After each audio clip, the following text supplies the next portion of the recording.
1986 നാസയുടെ Challenger space shuttle തകർന്നു പോയപ്പോൾ അതിൻ്റെ അക്കൗണ്ടബിലിറ്റി ഏറ്റെടുത്ത് നാസയുടെ മുഴുവൻ ഹയർ ഒഫീഷ്യൽസും രാജിവെച്ചു.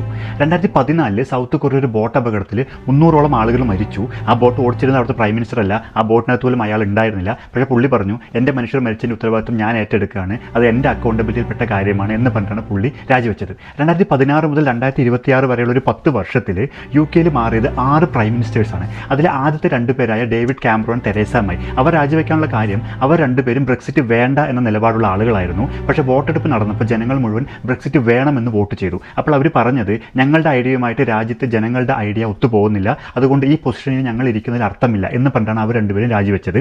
അതിനുശേഷം വന്ന ബോറിസ് ജോൺസൺ ബ്രെക്സിറ്റ് നടപ്പിലാക്കി. പക്ഷേ കോവിഡ് കാലത്ത് ബാക്കി മനുഷ്യരെല്ലാം അടച്ചുപൂട്ടിയിരിക്കുമ്പോൾ ഒരു ഗവൺമെൻറ് ഓഫീസ് പാർട്ടി നടത്തിയതിൻ്റെ പേരിലാണ് ബോറിസ് ജോൺസൺ രാജിവെച്ചത്. അതിൻ്റെ ഉത്തരവാദിത്തം അദ്ദേഹം ഏറ്റെടുത്തു. അതിനുശേഷം വന്ന ലിസ് ട്രസ് വെറും 44 ദിവസമാണ് ഭരിച്ചത്. അവരെടുത്ത ഫൈനാൻഷ്യൽ ഡിസിഷൻസ് എല്ലാം തെറ്റായിരുന്നു. അത് കാരണം പൗണ്ടിൻ്റെ വാല്യൂ വല്ലാതെ കുറഞ്ഞു, ജീവിതച്ചെലവ് വല്ലാതെ കൂടി. അതിൻ്റെ അക്കൗണ്ടബിലിറ്റി ഏറ്റെടുത്ത് അവരും രാജിവെച്ചു. ഇപ്പോൾ കഴിഞ്ഞ ആഴ്ചയാണ് നിലവിലെ പ്രൈം മിനിസ്റ്ററായ കെയർ സ്റ്റാർമർ രാജി പ്രഖ്യാപിച്ചിരിക്കുന്നത്. പുതിയ പ്രൈം മിനിസ്റ്റർക്ക് വേണ്ടി UK വെയിറ്റ് ചെയ്യാണ്. ഇതെല്ലാം കാണിക്കുന്നത് ഒരു ഹെൽത്തി ഡെമോക്രസി വർക്ക് ചെയ്യുന്നത് അവരവർ എടുക്കുന്ന ഡിസിഷൻ്റെ അനന്തര ഫലങ്ങളുടെ ഉത്തരവാദിത്വം കൂടെ അവർ ഏറ്റെടുക്കുമ്പോഴാണ്. ആ ഉത്തരവാദിത്തമാണ് ജൻസി പ്രക്ഷോഭകർ ഇപ്പോൾ നമ്മുടെ രാജ്യത്തോട് ചോദിക്കുന്നത്. 2021 കോവിഡിൻ്റെ സെക്കൻഡ് വേവിൽ നമ്മുടെ രാജ്യം വല്ലാതെ സ്ട്രഗിൾ ചെയ്തു. ആവശ്യത്തിന് ഓക്സിജൻ ഇല്ല, മെഡിസിൻസ് ഇല്ല, ഹോസ്പിറ്റൽ ബെഡില്ല, ആരും ഉത്തരവാദിത്തം ഏറ്റെടുത്തില്ല. 2023 മണിപ്പൂരിൽ ഒരു കലാപമുണ്ടായി. വളരെ വലിയ ഒരു ലോ ആൻഡ് ഓർഡറിൻ്റെ ഫെയിലിയറാണ് അവിടെ ഉണ്ടായത്.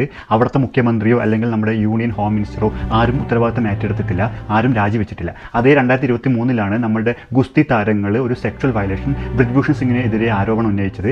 അതിനും ആരും മറുപടി പറഞ്ഞിട്ടില്ല, ആരും അക്കൗണ്ടബിലിറ്റി ഏറ്റെടുത്തിട്ടില്ല. എന്നിട്ട് ഇപ്പോഴാണ് പേപ്പറിലേക്ക് വന്നത്. ഇപ്പോഴും അക്കൗണ്ടബിലിറ്റി ഏറ്റെടുക്കാൻ സർക്കാർ മടിച്ചിരിക്കുകയാണ്. ഇതിനെല്ലാം പുറമെയാണ് കള്ളപ്പണം തിരിച്ചു കൊണ്ടുവരും എന്ന പേരിൽ നോട്ട് നിരോധനം നടപ്പിലാക്കിയത്. അതുമൂലം ജനങ്ങൾക്കുണ്ടായ ദുരിതം, മരിച്ച ആളുകൾ, ബിസിനസ്സുകൾക്കുണ്ടായ നഷ്ടം, ഇതിൻ്റെ ഉത്തരവാദിത്തം ആരും ഏറ്റെടുത്തിട്ടില്ല. പെട്രോളിൻ്റെ വില കുറയ്ക്കുമെന്ന് പറഞ്ഞു, രൂപയുടെ മൂല്യം ഉയർത്തുമെന്ന് പറഞ്ഞു. പെട്രോളിൻ്റെ വില കൂടുകയല്ലാതെ രൂപയുടെ മൂല്യം കൂടിയില്ല, അത് താഴോട്ട് പോയി, പെട്രോളും മേലോട്ട് പോയി. ഈ അക്കൗണ്ടബിലിറ്റി വേണമെന്നാണ് നമ്മൾ ആവശ്യപ്പെടുന്നത്. ആ പ്രക്ഷോഭം അത് നേടിയെടുക്കുന്നത് വരെ തുടരുക തന്നെ ചെയ്യും.